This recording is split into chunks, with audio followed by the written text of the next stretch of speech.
Okay, so you've probably read the title of this video going, what the heck, a 4.0 GPA, 6 courses, online school? Yeah, it doesn't make sense to me either. There are many things that make sense in this world, and this simply is not one of them. Hello you guys, and welcome back to my channel. Welcome if you are new. Today, we are going to take some time to talk about effective study habits, and specifically my 3/4 part study routine technique method. I took 6 courses back in term 1, which something I do not recommend doing, but alas, here we are. Somehow I managed to come out of it alive and with a 4.0 GPA. To me, it does not make a lot of sense.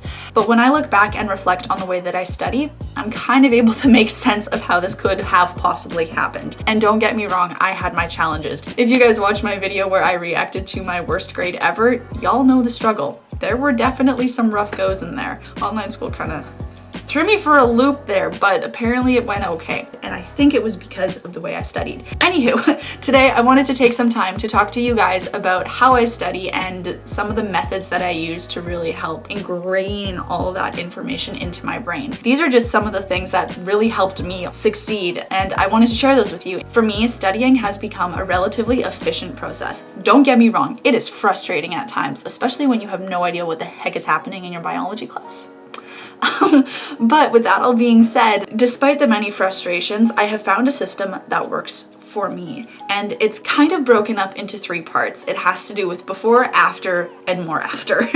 Before any class, there are usually assigned pre-readings, and those are the very first thing that I will go to. But rather than reading every single detail, what I do is I go through and I look for keywords and key ideas that are outlined in the learning goals. Essentially, the notes that I take from the pre-reading are keywords, key ideas, definitions of words that I don't understand, images that might help me understand a concept, things like that. It's not so much me sitting there trying to read through 20 pages of a textbook. It's me kind of doing a light skim and then trying to find the information that I just don't understand and focusing on that. So all of that happens before class. After class comes part 2. Now, I have talked about learning goals on my channel before, and when I tell you that learning goals are your best friend, I am not kidding. Learning goals are your best friend. I use them in my food, nutrition, and health course, biology, chemistry. I use them in my other biology class. I use them in LFS. I use them in comm. I use them in everything. If your instructor or professor is providing you with learning goals, they are literally spelling out everything that you need to focus on and take away from that course. After class is where learning goals come into play. At this point, I use learning goals essentially as questions to target my focus once I've gone through class. And I do this after every single class, every single day. What I'll do is I'll rephrase them as questions. Usually I'll try my best not to look at my notes until I've gotten to a point where I don't feel like I've answered the question fully or fully understand. And I'll go through the lecture slides, the recordings, anything that my prof has shared with me, and I'll do my best to answer all those questions. That way I can gauge what I understand, what I'm still struggling with, and my overall knowledge of the concepts I'm being taught. And it's just a really great way to study.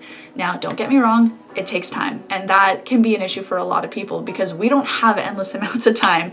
We've got only so many hours in a day. Because of COVID, there were only 2 things that I really got to go and do. I got to study and I got to go to the gym. I didn't get to see my friends. I could talk to them. There wasn't that social element. Removing something that takes up a fair amount of time freed up a lot of time for me to spend more time studying. So again, learning goals happen right after class to ensure that you're kind of solidifying all of that knowledge that you've just learned. Okay, so part 3 of this little study model that I like to follow are problem sets. If your instructor or professor provides you with any kind of problem set or practice questions, do them. I usually follow up with these last because at this point I've given myself 3 chances between the pre-readings, going to class, and doing the learning goals to try and understand these concepts. Doing the problem sets last in a way allows me to see if I can actually apply what I've learned through the pre-readings, class, and the learning goals to problems that will be tested on exams. Problem sets are very tedious and take a lot of time, but they are so worth it because not only are they exposing you to exam style questions, but they're also giving you a chance to practice what you've learned. With this approach that I follow, you kind of start high level with all of the information and ideas,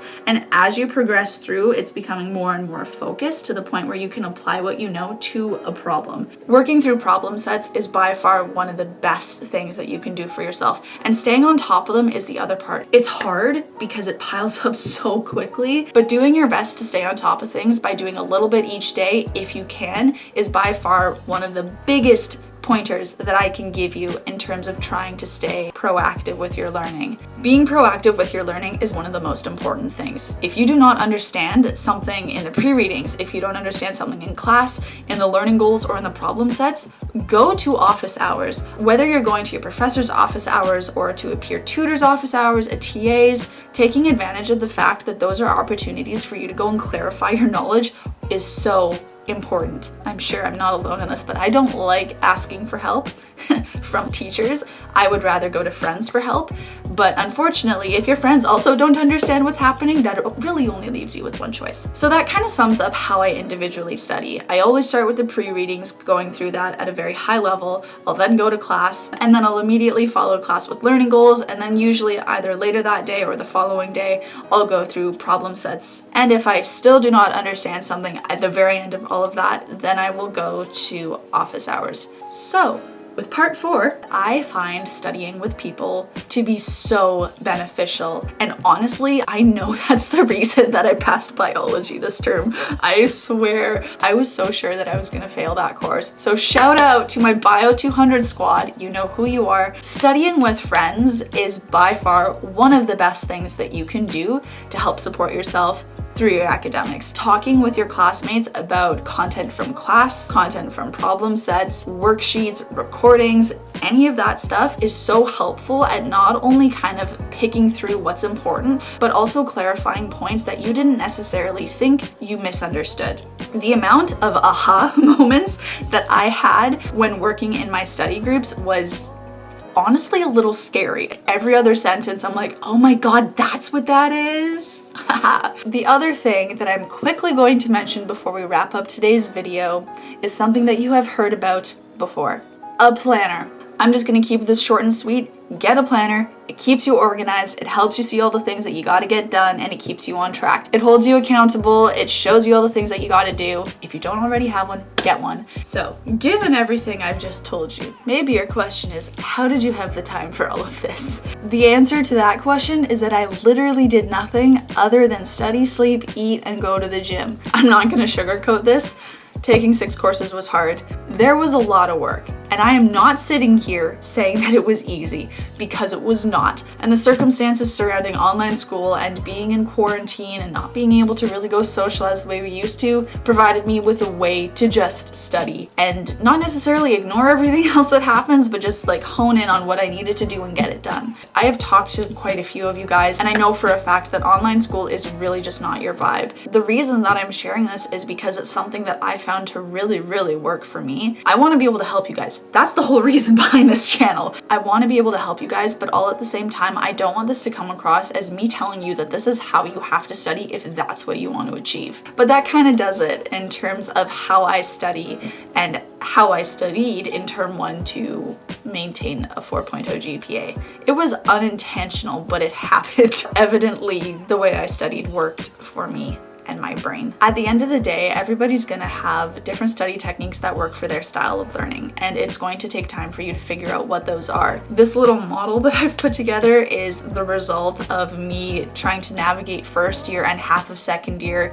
both online and in person. And while I recognize that this may not work for everybody, it is something that worked for me, and if you think it might work for you, give it a try. And as I have said before, if you have any questions, concerns, heartaches, or good old stories, feel free to shoot me an email. Feel free to leave a comment down below as well. I really do hope that you're able to take at least something from today's video. Anyways, that is all for me today, you guys. So once again, thank you so much for joining me today, and I look forward to seeing you next time. Bye.